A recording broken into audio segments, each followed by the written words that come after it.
¿Quién es Javier Aguirre? Es gestor cultural, autor textual y visual, cuyo trabajo se enfoca en los usos sociales de la imagen. Estudió historia en la Facultad de Filosofía y Letras de la UNAM y fotografía contemporánea en la UAM, Coajimalpa. Cuenta con 14 años de experiencia en el desarrollo y gestión de proyectos de desarrollo comunitario enfocados en juventudes. En el ámbito de la fotografía y la historia, ha impartido conferencias y cursos en más de 15 estados del país. Entre 2012 y 2016, trabajó como coordinador de proyectos especiales del Fotomuseo Cuatro Caminos de la Fundación Pedro Meyer. Durante 2019 y 2020, se dedicó a la gestión territorial comunitaria dentro del programa Cultura Comunitaria, iniciativa de la Secretaría de Cultura que trabaja en torno a los derechos culturales de las poblaciones vulnerables. Para sostener las anteriores actividades, se ha desempeñado exitosamente como artesano y vendedor de joyería. También es maestro de secundaria, chef a domicilio, vendedor de ropa de doble uso, cobrador de un bar y un fotógrafo de eventos, además de ser el memero de confianza de diversos colectivos y organizaciones sociales. Con ustedes, Javier Aguirre.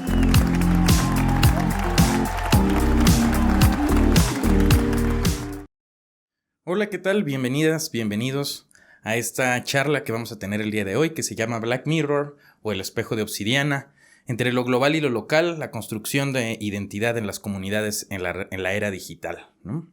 Yo soy Javier el Abuelo, historiador de profesión, fotógrafo, gestor cultural, artesano visual, chairo en general y memero también. Hoy vamos a estar platicando justo de cómo estas imágenes que nosotros conocemos como memes y que en realidad circulan por la red con muchísimos tipos de presentaciones, tienen que ver con la construcción de las identidades de quienes usamos los medios sociales, mal llamadas redes sociales, y vamos a platicar un poquito justo de cómo estas cosas tienen que ver con los significados con que diariamente poblamos nuestra vida cotidiana, ¿no?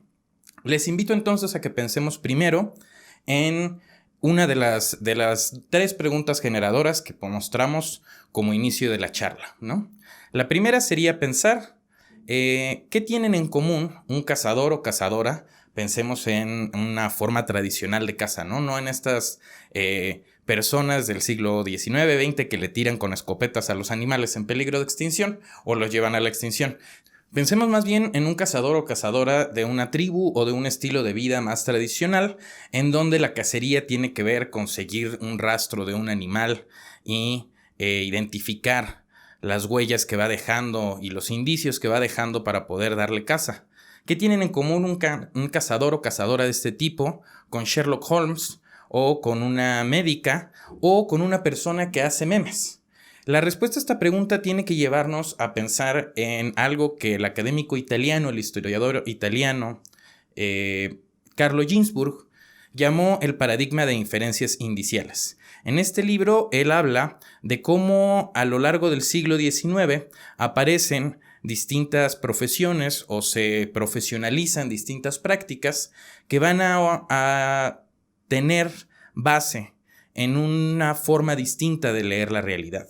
En lugar de pensar en las leyes universales, en lugar de hacer deducciones, estas disciplinas que son la medicina, el psicoanálisis, la historia del arte, y entre ellas va a ser también la fotografía, construyen más bien su conocimiento a partir de experiencias particulares, ¿no? En este libro que les cuento, que se llama Un paradigma de inferencias indiciales, Carlos Ginzburg explica y resuelve esta duda de qué tienen en común los cazadores, los médicos, Sherlock Holmes, etc. Y es que todos ellos utilizan este paradigma de inferencias indiciales. Lo que tienen en común, pensemos cuando una médica, una enfermera está revisando un paciente y primero revisa los síntomas y a partir de la lectura de los síntomas reconstruye un fenómeno más complejo que es la enfermedad en su conjunto, ¿no? Lo mismo hace un cazador o cazadora que está siguiendo el rastro de un animal y a partir de distintas huellas, de una rama que se quiebra, de un pedazo de pelo, deduce distintas cosas sobre el animal, quizás su edad, su peso, la velocidad a la que va, y de esa manera toma decisiones para poder cazarlo, ¿no? Si nosotros pensamos en el caso de Sherlock Holmes, En la actualidad, Sherlock Holmes es representado muchas veces como una persona súper inteligente, súper brillante, pero en las novelas él más bien es un personaje que evidencia que cualquier persona puede llegar a esos mismos resultados si presta suficiente atención a las huellas y a los indicios y luego hace conexiones entre ellos, ¿no? Es un poco lo mismo que pasa con el psicoanálisis, que como disciplina del estudio de la psique humana lo que plantea es que aquellas cosas que ocurren en nuestro lenguaje de repente, los lapsus o nuestros sueños, de alguna manera proyectan justo, ¿no? Estas pequeñas huellas, estos indicios, son lo que proyecta una imagen de nuestra psique o de nuestro subconsciente, ¿no?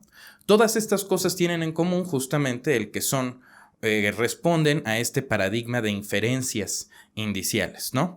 La fotografía va a ser entonces un híbrido entre estos dos paradigmas que están vigentes a lo largo del siglo XIX, ¿no?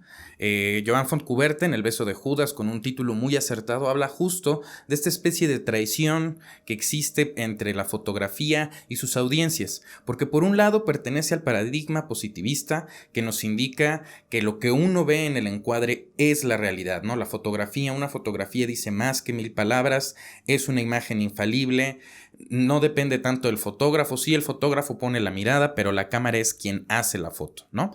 Todas estas cosas tienen que ver con el paradigma positivista y es lo que lleva a la fotografía a aparecer en la prensa, es lo que lleva a la fotografía a llevarse como prueba a los juzgados, es lo que lleva a la fotografía a usarse como evidencias en los casos, ¿no?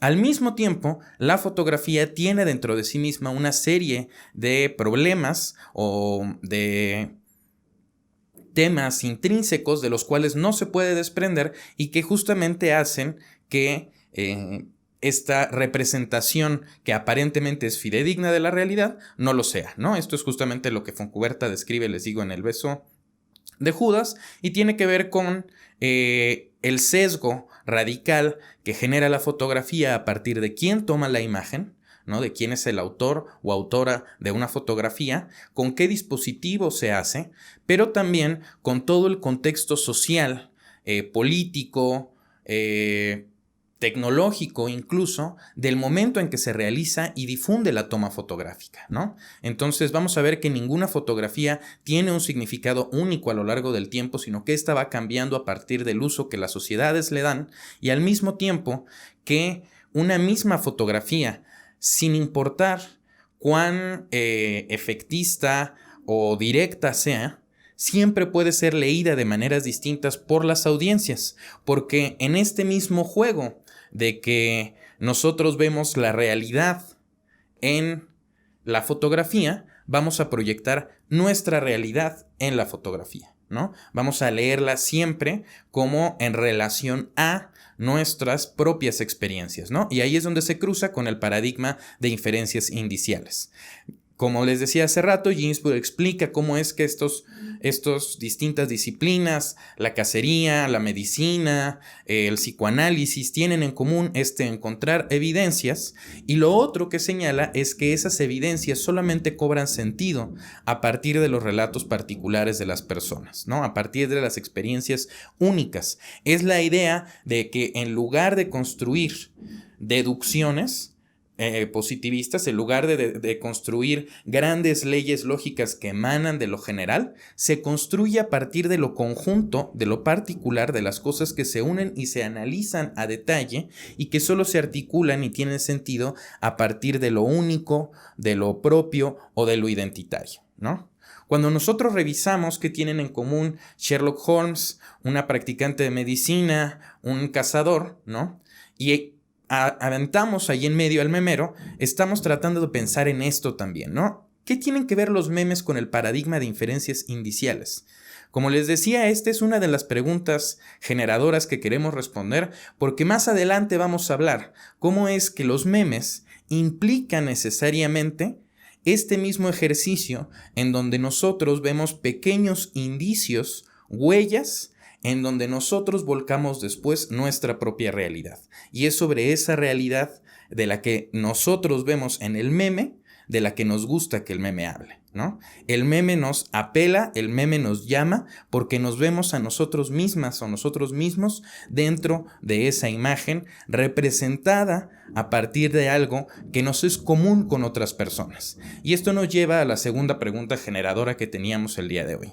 ¿Qué tienen en común los palacios nacionales, los museos nacionales de historia, con los parches en la ropa y con los hashtags, ¿no?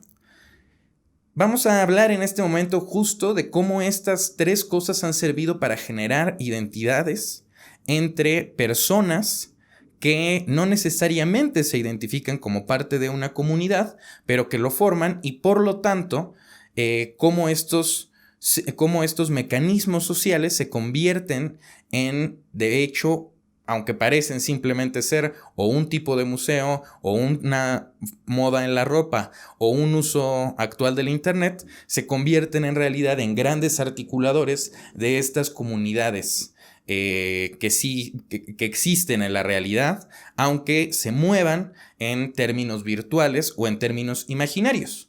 Ahora, cuando él habla de comunidades imaginarias, no quiere decir que no existan o que sean una fantasía. Quiere decir que se asientan sobre todo en la imaginación de las personas. Es decir, no son asibles, no son algo que uno pueda agarrar. Uno no puede tomar la mexicanidad y sacarla de paseo, ¿no? Pero por supuesto que puede identificar cuáles son las cosas de la mexicanidad, ¿no? Y aunque para cada uno de nosotros la mexicanidad puede significar algo distinto, como para alguien de Francia, lo francés puede representar algo distinto, o para alguien de Senegal, o para alguien de Mozambique, o para alguien de Myanmar, o de Japón, o de donde sea, ¿no? Lo que todos compartimos en común es que nuestro gobierno nos ha dado una serie de símbolos a los cuales agarrarnos para identificar qué es lo que quiere decir lo mexicano. Entonces, si bien es cierto que no podemos darle una razón así directa o una definición concreta, sí tenemos un montón de cosas en la cabeza que construyen imágenes, ¿no? Y que articulan dentro de nuestra imaginación una conceptualidad compleja de eso que para nosotros es la mexicanidad. Y somos conscientes además de que ese imaginario no vive solo en nosotros, sino que habita también o es compartido de alguna manera con otras personas. Por eso Benedict Anderson habla de comunidades imaginarias. Nosotros no necesitamos conocer a todas las personas de México para sentirnos mexicanas o mexicanos. Y tenemos muy claro que nuestro concepto de la mexicanidad y el concepto de la mexicanidad de otra persona, de nuestros primos, de nuestras tías, puede ser diferente de alguien que vive en Chiapas, de alguien que vive en Sonora, pueden ser distintos, pero de todas maneras todos tenemos y todas tenemos ahí alrededor ese conjunto de símbolos que no son tan abstractos como pensamos, pero que tampoco son realmente concretos, ¿no? Muchos de esos símbolos llegan a nosotros a través de el gobierno, pero muchos otros se convierten también, o el Estado, pero muchos otros llegan a nosotros también a través de las tradiciones familiares, lo que comemos en la casa, las costumbres, las celebraciones públicas, lo que nos enseñan en la escuela, lo que nuestros padres o las personas de influencia en nuestra vida piensan sobre esas mismas ideas y luego nos dicen, ¿no? Por eso todo esto hace que esta mexicanidad, que estas ideas colectivas sean tan distintas, pero los símbolos que están ahí son muy claros y tienen también una razón histórica y un momento histórico en el que aparecen, ¿no? Y con esto me estoy refiriendo justo a los museos nacionales de historia, ¿no? En el siglo XIX, con esta nueva aparición de las comunidades imaginarias que vamos a llamar Estado-Nación, aparecen también los museos nacionales. Va a ser cuando se funde el British Museum, cuando se funde aquí el Museo Nacional de Historia, que luego se dividirá en el Museo Nacional de Antropología, ¿no? Que está en Chapultepec y sobre Avenida Chapultepec, ¿no? Y el Museo Nacional de Historia, que está en el Castillo de Chapultepec. Pero todos estos museos, ¿qué es lo que tienen en común? Es cuando se funda el Smithsoniano también, por ejemplo, en Estados Unidos. Y es esta vocación de mostrar los símbolos que forman y dan identidad a un grupo, ¿A qué grupo? A esta comunidad imaginaria que es la nación que se está formando en este momento, ¿no? Esos son los símbolos que se construyen. Por eso muchas veces lo primero que se busca son las piezas arqueológicas, en el sentido de construir un relato histórico con los antepasados, un relato glorioso que hable de una fundación heroica por una gran civilización, ¿no? Y entonces aquí en México lo vamos a hacer sobre todo de manera súper centralista con los mexicas y el Museo de Historia Nacional, ¿no? Y el Museo de Arqueología y Antropología. Y en Francia lo van a hacer de manera súper clara con los reyes merovingios y carolingios, ¿no? Y en Italia lo van a hacer alrededor de la civilización romana, por ejemplo, ¿no? Esto mismo pasa en todos los lugares y la idea es que el museo siempre es un espacio pensado para que la sociedad vaya y aprenda estos símbolos, que le ayudan a entender qué quiere decir ser parte de esta comunidad imaginaria, ¿no? ¿Qué tienen que ver estos símbolos que en este caso en el museo están construidos desde el poder? La gente, desde toda la historia de la humanidad, ¿no?, ha ocupado diversos lenguajes para comunicarse entre sí. Y a pesar de que nosotros desde la historia occidental de pronto insistimos en cómo las tecnologías van ampliando y permitiendo que más gente haga uso de diversos lenguajes, tendemos a omitir cómo es que estos lenguajes se utilizaban antes, ¿no? Y con ello me refiero, por ejemplo, a los lenguajes de la ropa o las prendas de color, ¿no? O el uso de los colores y los lenguajes pictóricos por las personas que no necesariamente se dediquen a este tipo de ámbitos, ¿no? En ese sentido, nosotros tenemos que asumir que las personas utilizan los códigos visuales desde toda la historia, pues, o sea que todas las personas hemos aprendido a comunicarnos no solo a través del lenguaje hablado, ¿no?, sino también del lenguaje corporal y también a partir de los códigos de vestimenta vigentes en nuestra sociedad, ¿sí? De esta manera, hemos aprendido y a lo largo del siglo XX, conforme fue evolucionando la industria de la moda y conforme esto se fue volviendo una representación no solo de el oficio o el trabajo o la practicidad, es decir, cuando la ropa se fue ampliando la posibilidad de que la ropa fuera una carga simbólica de significados, ¿no?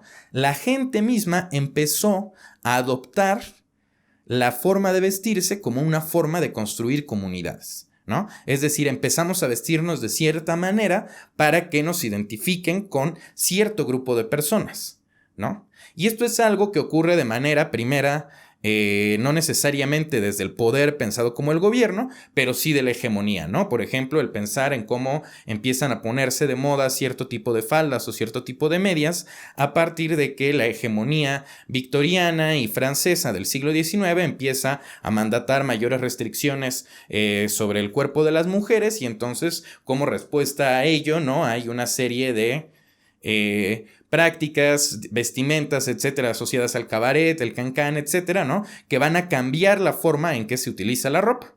Poco a poco, insisto, conforme el siglo XX vaya avanzando y vaya creciendo la forma en que la ropa puede diversificarse, las personas van a ir aumentando esto más y más, y para la década de los 50 va a ser muy evidente cómo las poblaciones de distintos tipos de jóvenes, por ejemplo, se distinguen entre ellas a partir de distintos tipos de vestimenta, ¿no? En esto va a apoyar también, o sea, no es algo que ocurra de manera gratuita, tiene que ver muchísimo también la nueva hegemonía de Estados Unidos al acabar la Segunda Guerra Mundial, ¿no? Hegemonía que se expresa aquí en dos componentes fundamentales. Primero, la industria de la ropa del algodón, ¿no? Estados Unidos se va a oponer de manera abierta y aquí una breve divergencia, ¿no? Esta oposición de Estados Unidos llevó a la prohibición del cáñamo y cannabis en muchísimos lugares del mundo por ser una fibra textil que podía suplantarles en el mercado del algodón. Esto empieza a ocurrir desde los 30, Estados Unidos lo va a consolidar después de la Segunda Guerra Mundial y empieza a colocar una nueva industria de la moda, lo que hoy conocemos como fast fashion, en donde hay una gran oferta muy distinta, ¿no?, que permite que las personas seleccionen a través de ellas distintos símbolos, adaptaciones y comuniquen cosas a través de su ropa, ¿no? Eventualmente, las comunidades subalternas generan resistencia a estas prácticas de la hegemonía y van a empezar a modificar su propia ropa, ¿no? Y a modificar estas prendas como una forma de expresión. Y van a apropiarse de un elemento primero utilizado como una práctica de violencia hacia una comunidad en un momento histórico muy específico. Y estoy hablando de los parches identificadores de los campos de concentración del Holocausto nazi durante la Segunda Guerra Mundial, ¿no? En varias representaciones de la Segunda Guerra Mundial hemos visto, justo la más famosa de ellas es la estrella de David, colocada como un parche sobre la ropa, obligada a llevar por todas las personas judías. Pero esta práctica se extendió con parches rojos hacia los comunistas, con parches rosas hacia las lesbianas, homosexuales o personas de la diversidad sexogenérica, ¿no? En fin, se convirtió como en esta idea de marcar a la gente, ¿no? Y esta idea de señalar dentro de la ropa este estigma social que se pretendía cargar sobre la persona. A partir de los 60s y 70s, dentro de este gran cambio de la moda y dentro de este tratar de responder y oponerse al capital que baja y te exige que consumas un montón de ropa distinta, algunas comunidades subalternas que justamente también vienen o tienen una historia con el holocausto judío, como son con el holocausto nazi, como son las comunidades de la diversidad sexogenérica, van a empezar a apropiarse de estos símbolos, ¿sí? De la idea de ponerse parches en la ropa para identificarse entre ellos. Si nosotros revisamos la historia de las comunidades políticas en Estados Unidos, vamos a ver que muchísimas tienen hoy en día pines o botones que también vienen de esta práctica de tratar de reconocernos entre las mismas personas que somos parte de un movimiento, que somos parte de un grupo estigmatizado socialmente o que somos parte de un mismo sector que se vive como vulnerado socialmente de alguna manera y que a través de ello empieza a construir vínculos y solidaridad, ¿no? Vemos entonces aquí dos ejemplos de cómo en un caso desde el gobierno y en otro caso desde la gente se generan símbolos, a veces expresados de manera vertical, a veces expresados de manera horizontal, pero que hacen que las personas se sientan parte de algo, ¿no? Y en ese sentido, el hashtag también es parecido, porque el hashtag no necesariamente nos hace sentir parte de una identidad, pero crea una relación con las otras personas que están utilizando ese hashtag. Y no quiero hablar aquí de los hashtags que se vuelven virales, no estamos pensando justo en cuando pasa algo en un momento y entonces algún hecho noticioso, la toma de posesión de Biden y todo el mundo está hablando de ese y entonces el hashtag presidencia Estados Unidos, toma de posición, fuera Trump, etc. Esos son los hashtags del momento, ¿no? Esos no son lo que nos interesan. A mí me interesa hablarles de los hashtags que utilizan solamente las comunidades que hablan de un tema en específico. Por ejemplo, ¿qué pasa si buscan ustedes hashtag Corra María? Lo que van a encontrar son un montón de dibujos, de fan art y de expresiones latinoamericanas de fans del Avatar, una serie producida en Estados Unidos con base en las culturas orientales, de la segunda versión específicamente, ¿sí? Y si en lugar de buscar eso, buscan hijos de soldado, hashtag hijos de soldado, lo que van a encontrar son un montón de memes que hacen referencia a lo complicado que es para los hijos de las y los militares en este país estar dando vueltas de una unidad habitacional a la otra, y memes que para nosotros no tienen ningún significado, pero para ellos sí, ¿no? Si nosotros buscamos hashtag Food Fetish Nation, lo que vamos a encontrar son un montón de cuentas en el espectro completo de la internet que tiene que ver con aquellas personas que tienen fetiche de pies, ¿no? Y entonces ninguna de estas cuentas son cosas que lleguen a nuestro feed, a nuestro news, a nuestra pantalla tradicionalmente en el celular si no somos parte de estas comunidades. En ese sentido, los hashtags son como los parches en la ropa, ¿no? Nosotros, porque además los construimos colectivamente. Por supuesto que a alguien se le ocurre en algún momento el primer la primera opción de usarlo como hashtag, pero son las otras personas de la colectividad, al replicar su uso, quienes demuestran que en efecto eso tiene un significado y que es necesario o que es válido repetirlo y que se apropia como parte de la identidad de la comunidad, ¿no? Al mismo tiempo, el hashtag fluye y solamente es utilizable en este mecanismo que hoy por hoy sí son los medios sociales como Facebook, Twitter, Instagram, etcétera, que por más que pretendamos de pronto en el debate manejarlos como medios públicos, hoy de hecho son medios privados y fluyen a través de y existen en nuestra sociedad a través de una estructura de poder muy vertical, ¿no? Entonces, en ese sentido, también los hashtags sí son como los parches, pero también son como el Museo Nacional, en el sentido de que el dispositivo por el cual fluyen está operado y controlado desde la hegemonía y desde el poder. Vamos a dirigirnos hacia la tercera pregunta generadora y el fin de esta charla. ¿Qué es lo que hace posible que el mismo meme de Bernie Sanders y la postura que él toma en un solo momento, en la toma de protesta de Biden como presidente, se convierta en una imagen viral que fluya por todas partes, en el internet, en todos los países, y sea el último meme de hace algunas semanas, ¿no?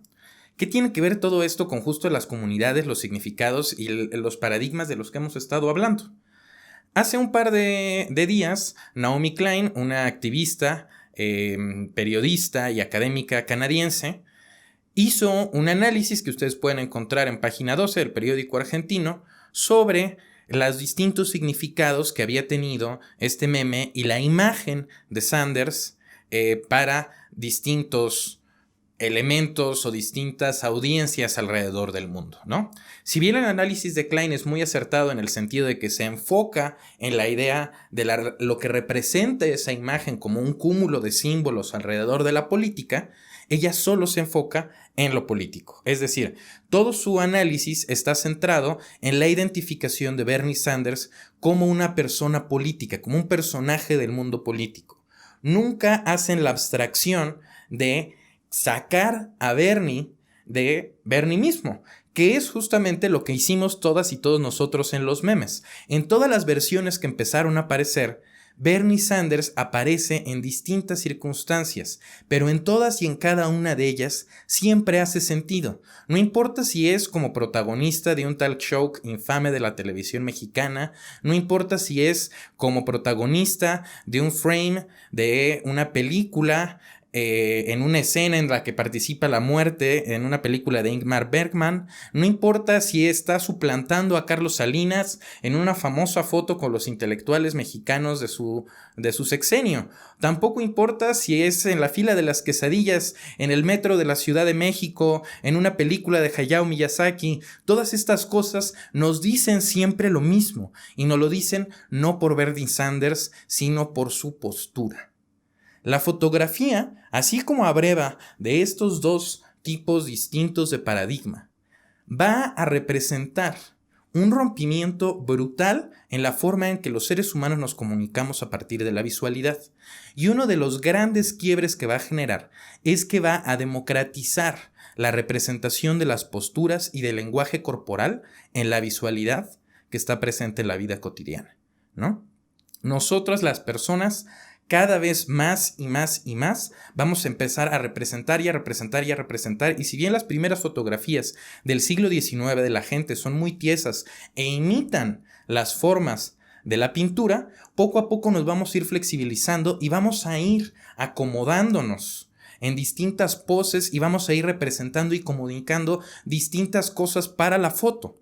Y lo vamos a hacer de manera no inconsciente, quizás no consciente, pero no irreflexiva, ¿no? Nosotros sabemos lo que es posar para la foto, porque tenemos claro, aunque apenas nos lo estén diciendo o apenas se esté convirtiendo en memes para que nos enteramos, ¿no?, que la mayor parte de nuestra comunicación es el lenguaje corporal.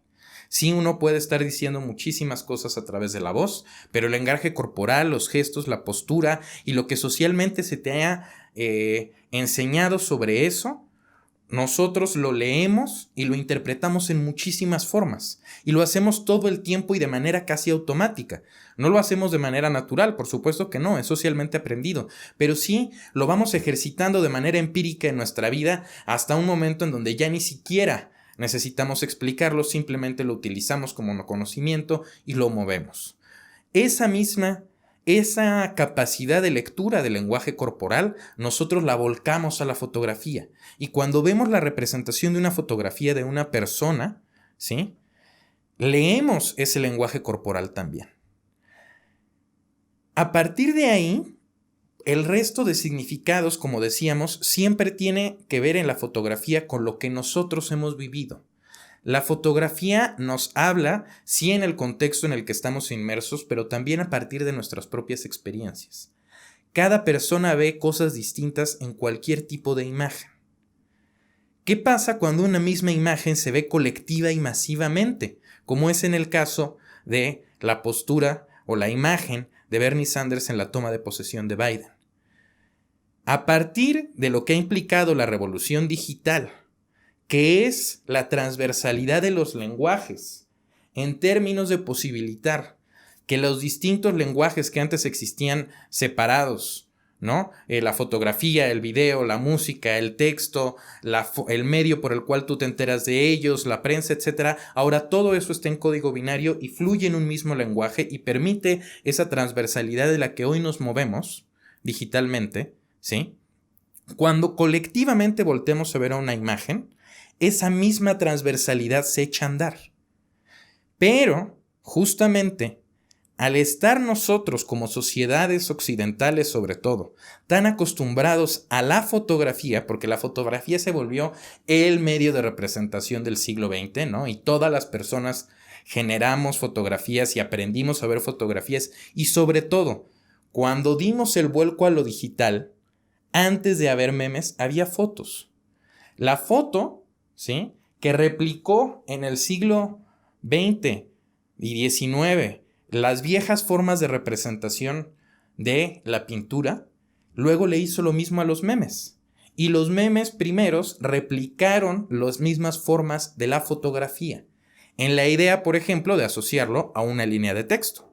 Pensemos claramente en dónde hemos visto estas representaciones, en donde hay imagen y texto o pie de foto, es en la fotografía, en los carteles, en la imagen publicitaria. La asociación de que uno te da siempre, de que tú siempre tienes foto, imagen y una línea de texto que te acompañe, ¿sí? Poco a poco nos hemos moviendo y nos hemos diversificando de eso.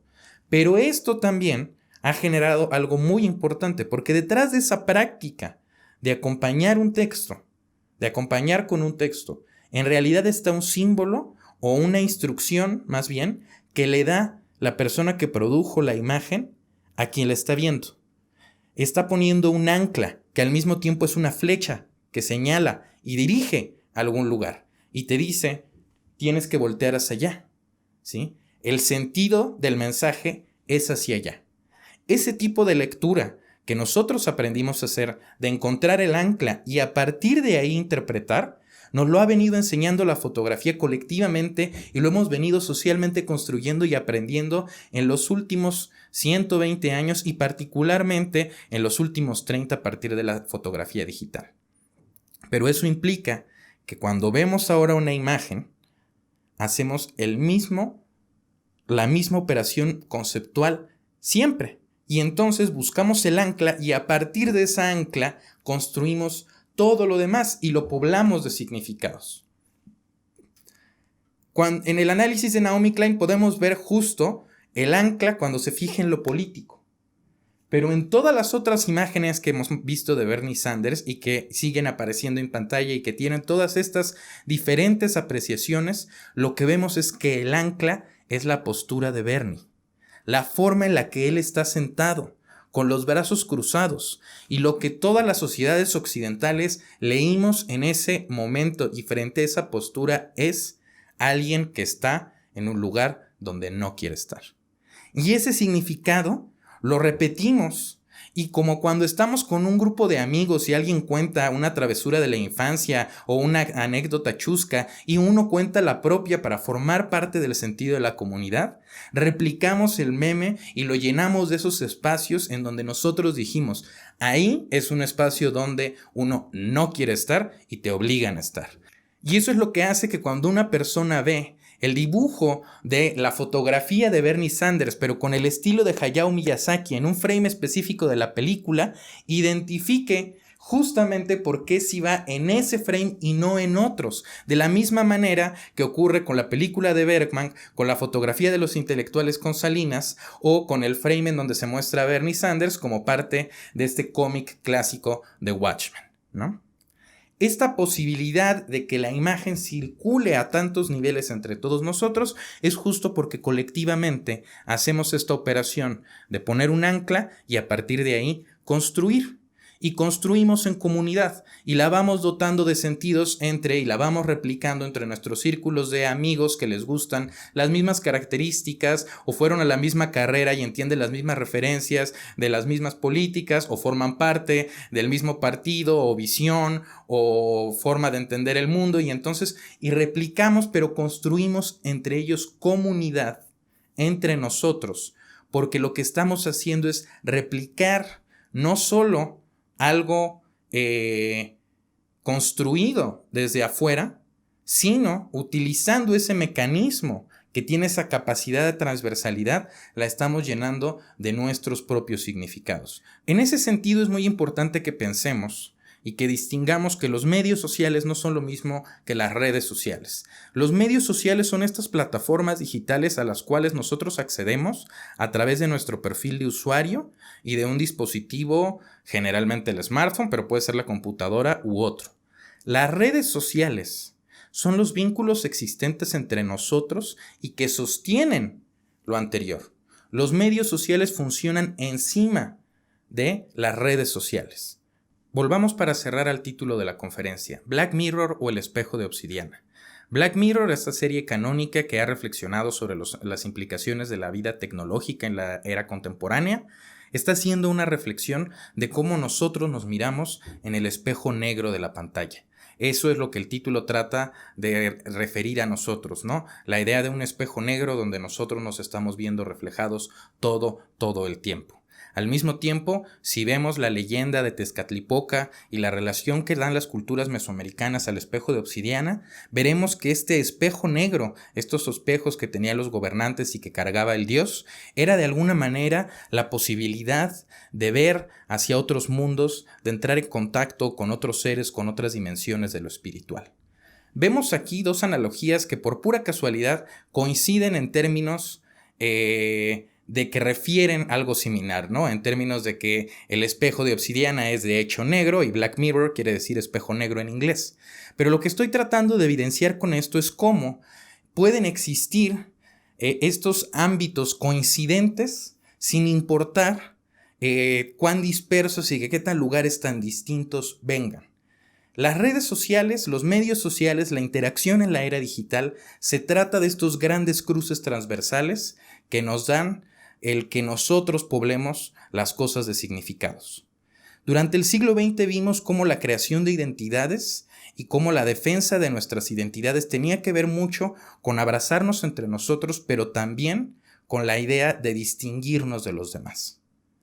Hoy en día, la revolución digital y la forma en la que estamos ya de hecho practicando la sociabilización pública, colectiva, lúdica, en donde todos y todas vertemos nuestras propias historias personales y nuestros significados individuales en torno a ejes comunes, hacen que existan las dimensiones de lo global y lo local con una cercanía que nunca antes había tenido potencial de este calibre en la historia de la humanidad. Cierro diciendo nada más que usemos ese potencial para construir identidades, no para distinguirnos, sino para encontrar lo que nos es común y lo que te podemos construir de manera conjunta. Muchas gracias a todas y todos por su atención y vamos a las preguntas. Que estoy re feliz y lo que sigue, miren, aplausos. Javier, de verdad que me fascina que cuando siempre que te escucho, mira, una neurona de por acá dice, ¡hey! Aquí estábamos. Porque de verdad nos da para platicar, para reflexionar, y te juro que de repente, tengo que ser sincera, llegaban puntos en los que mi cerebro decía, oye, ay, no, espérate, sigue poniendo atención. Tenemos mucho de qué platicar, Javier, y además hay muchísimas preguntas. Muchas gracias por acompañarnos hoy. No, hombre, al contrario, es un gustazo estar acá con todas y todos ustedes. Pues sí, como Ari dice, tenemos muchísimo de qué platicar. Ya vieron además que yo me voy como hilo de medio y que hablo rapidísimo, ¿no? Pero bueno, vamos a tratar de llevárnoslo un poquito más con calma. Sí pude checar algunas de las preguntas y comentarios ya en YouTube. Les agradezco muchísimo las porras y también hay preguntas muy interesantes. Entonces, pues bueno, échalas, Ari, y vamos a ver. A ver si escogí las mismas preguntas que te gustaría resolver y si no, terminando esta, tú dices, voy a retomar otra pregunta. Vamos a empezar Buenísimo. con, ¿qué opinas? Bueno, de entrada, esto tiene que ver con semiología y, lado A, ¿qué opinas del psicoanálisis de Freud? Freud. Sí tiene que ver con semiología, en términos justo de que la semiología, como una rama de la epistemología que se deriva de la filosofía, ¿no? Empieza a aparecer también después de este proceso, ¿no? Cuando aparecen los filósofos del lenguaje, ¿no? Y primero cuando empiezan, tiene que ver también con la crisis filosófica de las entreguerras, ¿no? Del psicoanálisis de Freud, pues yo tengo dos tipos de opiniones distintas, ¿no? Una personal y terapéutica, y es que esa vaina nomás ya no, ¿no? Con todo respeto a las y los colegas psicoanalistas, creo que es un tipo de terapia que actualmente ya no necesariamente se sostiene médicamente, pero como paradigma de conocimiento que piensa que en alrededor de las expresiones inconscientes de una persona, uno puede encontrar expresiones, ¿no? Que son huella, que son indicio de algo de lo que le está pasando a esa persona, bueno, pues eso me parece clarísimo, ¿no? Y me parece que no hay que el psicoanalista tiene esta gran ventaja de ser un sistema de pensamiento que lo articula, pero es lo mismo que hacen nuestras abuelas cuando nos ven, ¿no? Y te dicen, tú algo traes, hijo, yo te conozco, ¿no? Es exactamente lo mismo. Y es nuevamente, ¿no? Parte de este paradigma de inferencias indiciales del que hablábamos al principio. La lectura de los símbolos me fascina. Ok, tenemos a O. Sebastián que preguntó, ¿cómo podemos usar nuestras estructuras simbólicas para construir nuestras fotos? ¿Cómo podemos explorar nuestro mundo simbólico que nos construyeron y que vamos construyendo? Padrísima pregunta, esa era también de las que yo tenía muchas ganas de contestar. Pues justo lo interesante es que uno no se puede bajar de ese barco, ¿no? Porque nos lo construyeron y nos lo construyeron por adentro, pero también por afuera y el mal que bien, pues vivimos en una sociedad, ¿no? No podemos renegar de ella y nos movemos en esa estructura. Pero la conciencia de la estructura nos permite justo utilizarla para lo que queremos comunicar, ¿no? Al fin y al cabo, estas estructuras o estos símbolos y sus significantes tan intensos como los que implican los de las comunidades imaginarias nacionales, ¿no? Pues están muy bien hechos, ¿no? Ayer recordaba, por ejemplo, fue el día de la bandera, una anécdota de Antonio Díaz Soto y Gama, un anarquista zapatista, ¿no? Que en la convención de Aguascalientes deciden que van a firmar encima de la bandera, ¿no?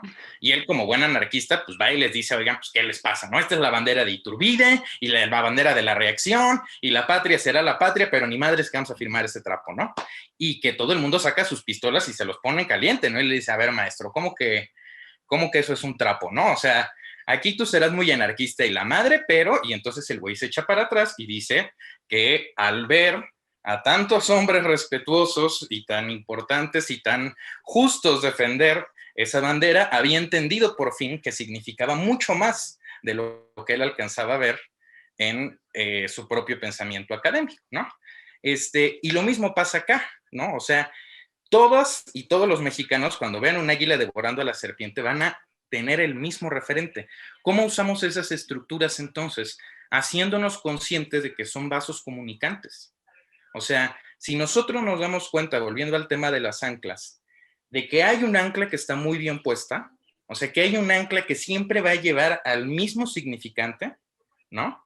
Entonces, esa ancla la podemos utilizar con ese sentido para dirigirla hacia donde nosotros queremos dirigir, lo que sea que estemos tratando de producir como creativos, como pensadores visuales, como creadores, como lo que sea, ¿no? Y dentro del contexto, ¿no? Un mexicano puede identificar eso, pero un argentino no sé si vaya a llevarlo a él, más le podríamos explicar. Exacto. Charles Marx dice, ¿eso puede ayudar a construir audiencias que consuman la fotografía que quieres crear? Yo creo que sí, yo creo que es una parte muy importante de algo que en algunos gremios artísticos está más desarrollado que en otros, ¿no? Por ejemplo, en el gremio teatral y de las artes escénicas hay mucha conciencia de la necesidad de crear audiencias, ¿no? O sea, de que el teatro, a pesar de que la teatralidad está muy presente en medios de comunicación como la televisión, ¿no? O sea, que la asistencia al teatro es un gusto adquirido, ¿no? Y que no es un gusto difícil, ¿eh? O sea, porque parece mentira, pero desde las pastorelas y los festivales de la escuela, uno va adquiriendo esa relación con esta representación de algo que está ocurriendo en un escenario.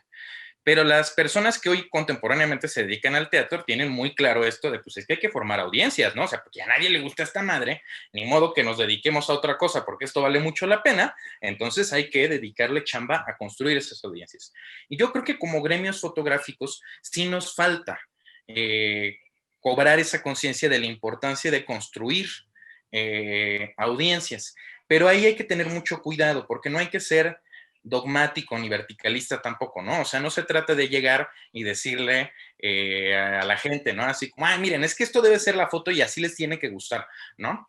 Porque justo lo chingón y lo interesante de lo que hoy permiten las redes sociales es que prácticamente cualquier persona que tenga acceso a un dispositivo electrónico tiene acceso a tener una voz, ¿no? ¿Cómo crece esa voz? ¿Qué potencial de impacto tiene? Bueno, esa es harina de otro costal, pero ese potencial sí radica ahí, ¿no? Sí existe ahí.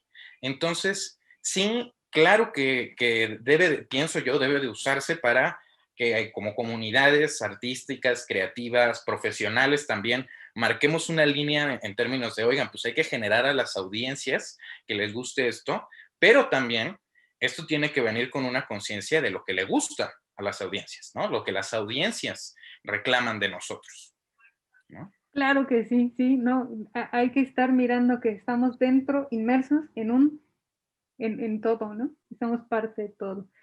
Pregunta Diana Oropesa, ¿crees que en el transcurso de las sociedades existentes han cambiado los tipos de lenguaje en la era digital de tiempos de pandemia?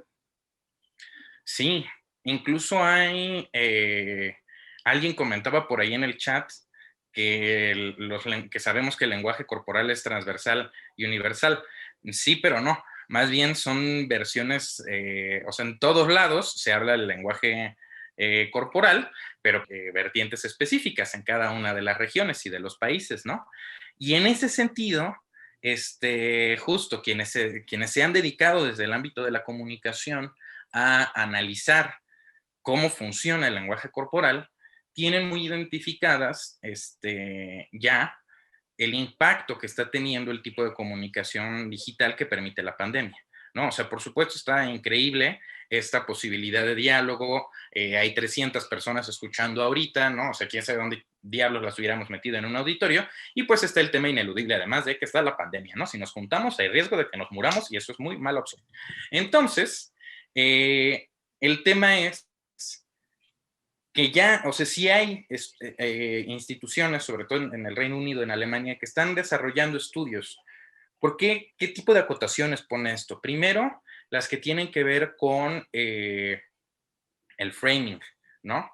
Yo creo que esto inevitablemente va a generar un impacto también del tipo fotográfico en nuestras vidas, pero ahorita es muy pronto para decidirlo todavía, ¿no? La idea de que las cosas ocurren en un recuadro viene primero de la pintura, de ahí pasa la fotografía y de ahí pasa el video, ¿no? Y al cine y a la idea de lo que uno está en escena.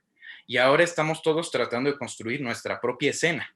Y lo que solía ser nuestra comunicación de cuerpo completo, porque cuando tú estás junto a una persona puedes leer su postura corporal, ¿no? Ver todas las partes de su cuerpo, cómo las está moviendo, acomodando las manos, La si se ropa. desparrama en la mesa, si se para derecho, ¿no? Todo eso se acota y ahora está en un pinto recuadrito, ¿no? Y ahí cabe todo. Y la otra es que además, pues eso, al mismo tiempo de que tú mandas un mensaje segmentado, ¿no? También estás forzando a tu interlocutor a que tenga un tipo de concentración que es inusual, ¿no? O sea, esa es la realidad. Nosotros cuando estamos en una junta no estamos, ¿no? O sea, no estás en tu clase viendo todo el tiempo al maestro, ¿no? O sea, ni por error. No, pues un ratito dibujas, al rato pasa la mosca, pasa algo por allá, ¿no? Viene alguien a interrumpir al salón igual, qué sé yo, pero no estás así, con la atención fija en un recuadro, ¿no? Y por el otro lado, pues hay un montón de valores, perdón, no de valores, de elementos significantes que se pierden, que parecen estar presentes durante la dinámica, pero que se pierden realmente, ¿no? O sea, el tono de la voz, por ejemplo, el volumen, ¿no? O sea, si bien están ahí, pues se les baja, ¿no? La posibilidad, ¿no? La presencia emocional, ¿no? O la actitud corporal que uno impone en una colectividad, todas esas cosas se diluyen. Entonces, pues sí, realmente está habiendo ya un cambio en nuestros lenguajes cotidianos alrededor del lenguaje corporal, ¿no? Porque, pues sí, muchísimas de las interacciones en donde ese lenguaje se desarrollaba, ahora se llevan a un ámbito digital, ¿no? Y vamos adaptándonos así como salga. Yo me acuerdo de las primeras videollamadas y era porque tengo mal internet, que tengo el cable, que esto y que el otro, y ahora van a ver una parte de mi casa. ¿Cómo por qué? Muy bien, veamos.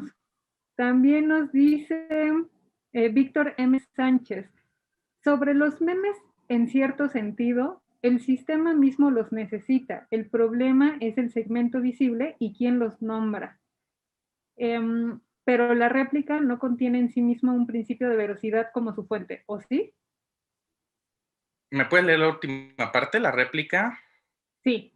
En realidad son dos comentarios los que hizo Víctor. Primero hizo el sistema y después, pero la réplica no contiene en sí misma un principio de veracidad, de veracidad como su fuente, ¿o sí?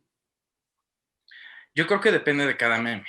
Lo que sí es que los memes inevitablemente operan en el circuito de la cultura, el circuito de la hegemonía de la cultura, ¿no?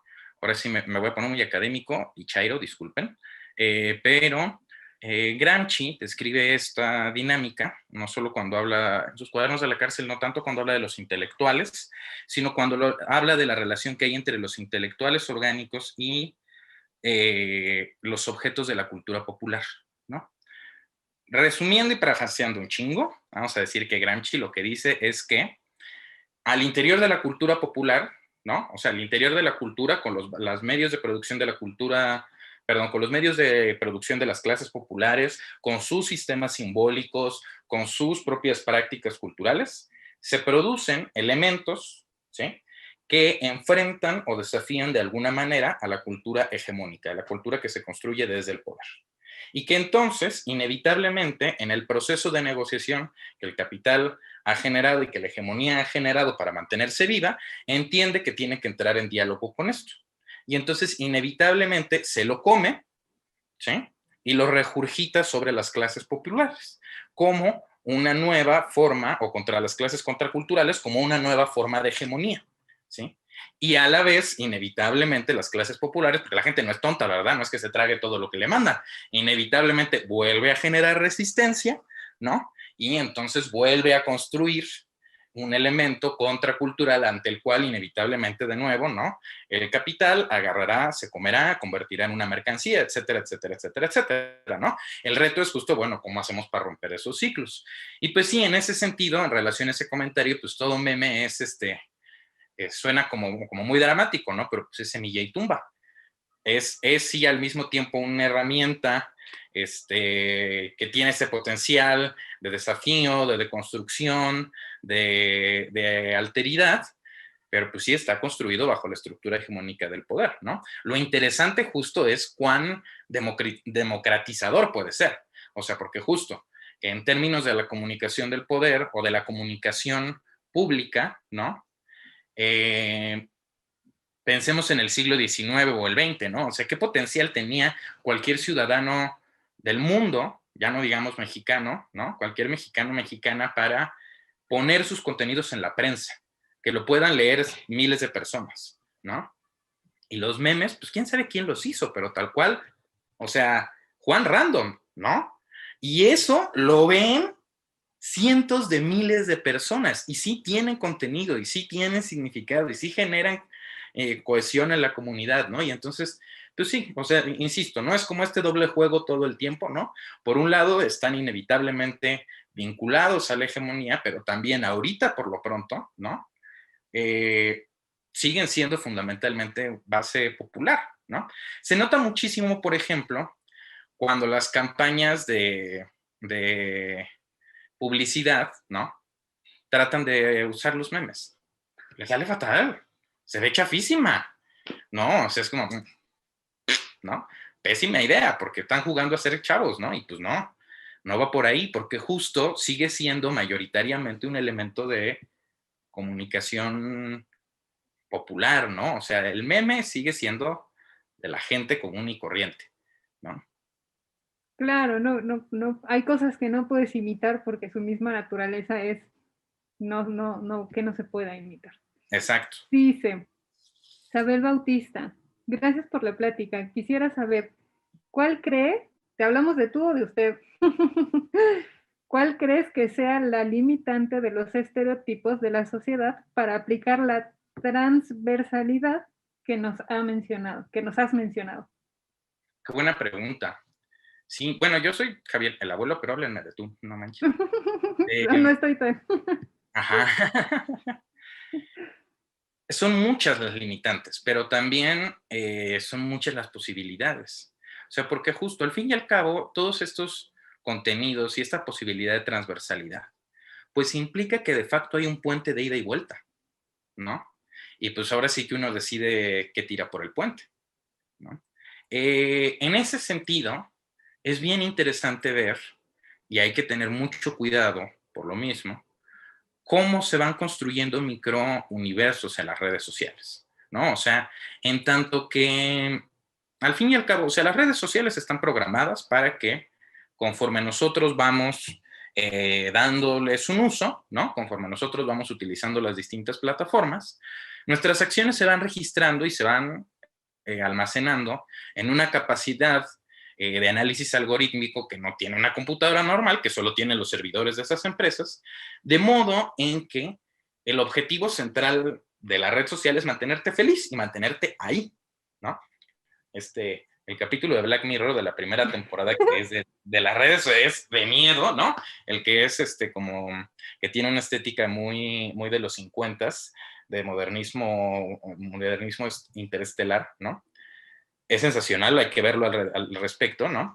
Pero el tema es que la plataforma solo que quiere es tenerte ahí.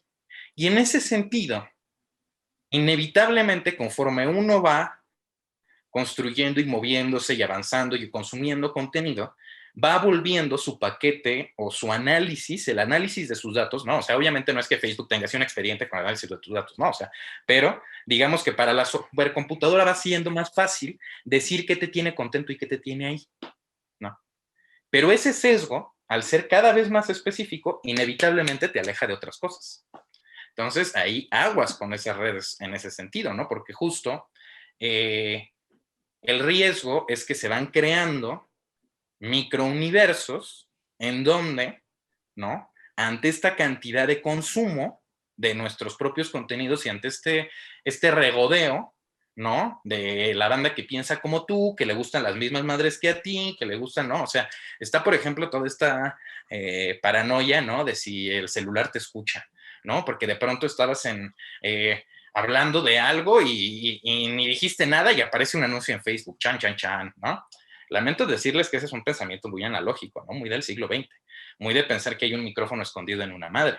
No, es más de miedo. Quiere decir que esta madre, tú la has usado tanto, que te conoce tan bien, que según el lugar en donde estás, porque analiza tu geolocalización, las últimas fotos que subiste, cómo tú consumes en el mes, y según todas esas cosas es capaz de predecir que tú estás hablando de esa madre. Y te la muestra. ¡Ay! Eso sí está de miedo, ¿no? Y entonces el riesgo es que estos microuniversos se aíslen, ¿no? El tema es eso, los puentes ahí están. Hay que desafiarlos, hay que usarlos para enviar cosas, ¿no? No para construir. O sea, es lo mismo que pasa con las neuronas, ¿no? O sea, las personas, está demostrado que esta teoría muy del siglo XX, ¿no? Así como de, ay, usamos el 30% de nuestro cerebro. No, pues es una pendejada, ¿no? O sea, todas las personas usamos en distintos momentos de nuestra vida distintas formas de nuestro cerebro, pero que tiene que ver con las redes neuronales y tal cual. Entre más redes hay, ¿no? Más información fluye y mejor. El tema, insisto, como decíamos al final de la charla, es que estas redes que tienen ese potencial de, por un lado, ser frontera y por el otro, riel de comunicación, que sean riel de comunicación, que no sean un muro, sino un puente. Y por eso te estamos escuchando, Javier, por eso, para hacernos unas nuevas conexiones neuronales ahí. Y, ¿sabes? Me encantó cómo mencionas lo del algoritmo, porque es básicamente como cuando tienes una pareja y se cree que todo lo que te tiene que gustar es de esa persona, ¿no? Y ya, tu mundo, ahí está, eres mi mundo, yo te amo, eres la única, tengo ojos solo para ti. Pues no, o sea, sigue viendo para otros lados porque si no esto se va a poner feíto. Creo que por ahí va. Vámonos ya por las últimas dos preguntas. Ok. Una dice, ¿Tenemos tiempo para dos? sí, sí, sí. Yo aquí le voy midiendo. Bueno, tú me dices porque si no ya vieron que yo me descoso. Te empiezo a hacer así y ya. Dice, Fernanda Vitela, ¿se puede construir un ancla al estudiar el origen puro y adaptarlo a las sociedades modernas? Oye, te hacen unas preguntas, pero Sí, bien al nivel, ¿eh? Qué me da padre. mucho gusto. Qué bueno que les movió, que les hizo pensar en estas cosas. Sí, en realidad yo pienso que se puede construir un ancla alrededor de cualquier cosa, siempre y cuando el ancla justo, ¿no? O sea, el reto del ancla es esto que muy bien comentaban en los comentarios también, ¿no? De que siempre la obra se lee en contexto, ¿no? O sea, siempre va a haber una parte, o sea, esto sí no tiene que ver con los memes, pero con los memes es cuando se va a superacentuar, ¿no? Siempre la imagen, el dispositivo de comunicación, la obra de arte, siempre va a ser de alguna manera un contenedor, ¿sí? Un contenedor fabricado por el artista, por la persona, por el creador, ¿no? Pero donde inevitablemente el sujeto que es espectador, la audiencia, se vierte, y vierte sus propios significados, sus propios conocimientos, sus propias experiencias, todo. En ese sentido es muy difícil hablar de alguno de estos significados o de alguno de estos valores primigenios, ¿no? O básicos, o únicos, o base, ¿no? Hay por ahí hace rato, justo como empezamos hablando de psicoanálisis, ¿no? Yo nunca me he clavado mucho en Lacan, que es otro psicoanalista, porque me da miedo el señor, ¿no? O sea, traté de leerlo una vez y me pareció imposible. Pero lo poco que entiendo de su teoría es que una de las áreas que él desarrolla es tratar justo de identificar como arquetipos o ideas base, ¿no? Dentro del inconsciente o el desarrollo de la psique humana. Y la verdad es que desde mi punto de vista, ¿no? Lo que el desarrollo de las distintas ramas del conocimiento nos ha mostrado ahora, ¿no? Aunque justo es hablar pues, del momento histórico en el que estamos, ¿no? La posmodernidad es el tema de que pues, ninguna de estas versiones resulta ser cierta, ¿no? O sea, no hay una verdad definitiva. Lo que hay son un conjunto de acuerdos que colectivamente vamos construyendo a través de una serie de dispositivos muy complejos, ¿no? Mediante a los cuales llegamos a construir significados conjuntos de cosas, ¿no? Pero pues justo rastrear esos orígenes o esas bases es difícil, porque siempre cuando uno llega, cuando uno cree que ya lo encontró, no, o sea, cuando uno agarra y dice, no mames, a huevo, ahí está, el águila parada en el nopal, ¿no? Madres, pues agarras y ves desglosas el vocablo de Tenochtitlán y la relación que tiene que haber entre la tuna y el agua, y bajo la concepción de los opuestos cosmogónicos mesoamericanos, y te das cuenta que en realidad, revisado al interior de la religión mexica, también hay un tema ahí detrás religioso, ¿no? Y entonces a partir de ahí, ya te puedes ir más para atrás otra vez, ¿no? Entonces inevitablemente pasa eso. Creo que nunca hay forma de agarrar una que sea como la madre, la base, la roca central, ¿no? Cada ancla parece estar siempre agarrada de otra anterior. Oye, te voy a hacer una invitación en vivo. Deberíamos de revisar portafolios. Quiero verte, ya se me antojó verte viendo fotos y regalándonos una interpretación simbólica de la imagen. Con todo gusto, revisar portafolios es de mis shows favoritos. Aprendo muchísimo, además, siempre, pues imagínense, Y es ¿no? divertidísimo, ¿no? Divertido. Descubrir tu foto en los ojos de alguien más y tú darle ahí a la interpretación. Y Perfecto, cada bueno, fotógrafo o fotógrafa es un mundo, entonces, ya está cerrado. Y ya tenemos portafolios, déjame decirte. buenísimo. Ya tenemos, te voy a pasar el link. Tú eliges alguno y nos echamos esta revisión de portafolios. Órale, con todo gusto. Fíjate que dice Roberto Montañez o Montañez. Hacemos framing cuando trabajamos desde casa, con camisa y corbata, pero con shorts. Sí, Completamente. definitivamente. Y tú decías, hablabas de la pose, y claro que sí, yo en los eventos en vivo, prepandemia, en la vida prepandemia, suelo ver una cámara, pozo. Si soy parte del público, pozo. Si Claro. soy, ya detecto ahí el lente y la lucecita ahí enfocando y listo. Eso es una foto a posar. Y Muy ya, bien. ya llegará el día, cuando el tiempo nos vaya dando chance de tomar distancia de esto, ¿no? Pero donde vamos a poder empezar a leer toda la relación que hay entre este framing que hacemos y la construcción de escenarios. Nuestra idea, lo que todas y todos estamos replicando es lo que vimos, lo que según nosotros, o sea, porque es la neta, lo que el 90% de nosotros estamos pensando es, yo estoy en la tele, ¿no? Sí, O sea, claro. obviamente no con esa ingenuidad, ¿no? O sea, pero pues como si yo fuera a estar en la tele. Entonces, ¿qué tengo atrás? Pues un escenario. Y todos estamos reflejando, ¿no? Sin decirlo, todo el debraye que tengamos atravesado por el cerebro de cómo se tiene que ver eso, qué es lo respetable, lo que no, la imagen que quieres proyectar de ti, eso, ¿no? De corbata, de aquí para acá y igual y abajo estás en calzones, ¿no? O sea, pero todo eso justo echa a andar esta idea de que, pues sí, conscientemente estamos acotando cómo hemos aprendido a hacerlo con la fotografía y el cine, empíricamente. Lo hacemos todos sin que nadie nos haya dicho así se hace, ¿no? Sino que lo vamos aprendiendo socialmente de ver foto y cine. Y de prueba y error, ¿no? De repente tú estás teniendo acceso a una parte de las personas a la que no tenías, a menos de que fueras muy íntimo de esa persona, ¿no? Claro. Yo no habría sabido esos cuadros que tienes atrás y ya me imaginé, son de un viaje que se fue a no sé dónde, se lo regaló su amigo, el extranjero, lo que sea, ¿no? Ujú. Y yo me puedo hacer una historia y como no tengo el significado, la armo y me la quedo. Claro. Muy bien. Bueno, pues me parece que con esto despedimos la actividad. Javier, te dejo con mucha tarea, porque la verdad es que se quedaron varias preguntas en el chat de YouTube y de Facebook. Así que ya estarán los voluntarios comunicándose contigo para que puedas ahí Buenísimo. echar unas respuestas rápidas. Con Y te todo gusto. agradezco muchísimo. Muchísimas gracias a ustedes. Con todo gusto les damos respuesta. En Twitter estoy como Xaguirrep, X Aguirre P, ¿no? Si quieren, síganme ahí y nos echamos las pláticas que quieran. El domingo tengo otro show, pero ahora sobre desaparecidos y música popular en América Latina. Así que síganme en redes sociales, va a estar divertido. Ari, a ti y a todo el equipo de voluntarias y voluntarios, muchísimas gracias. Son ustedes quienes hacen esto posible. Y pues un gusto acompañarles y por la invitación. Muchas gracias.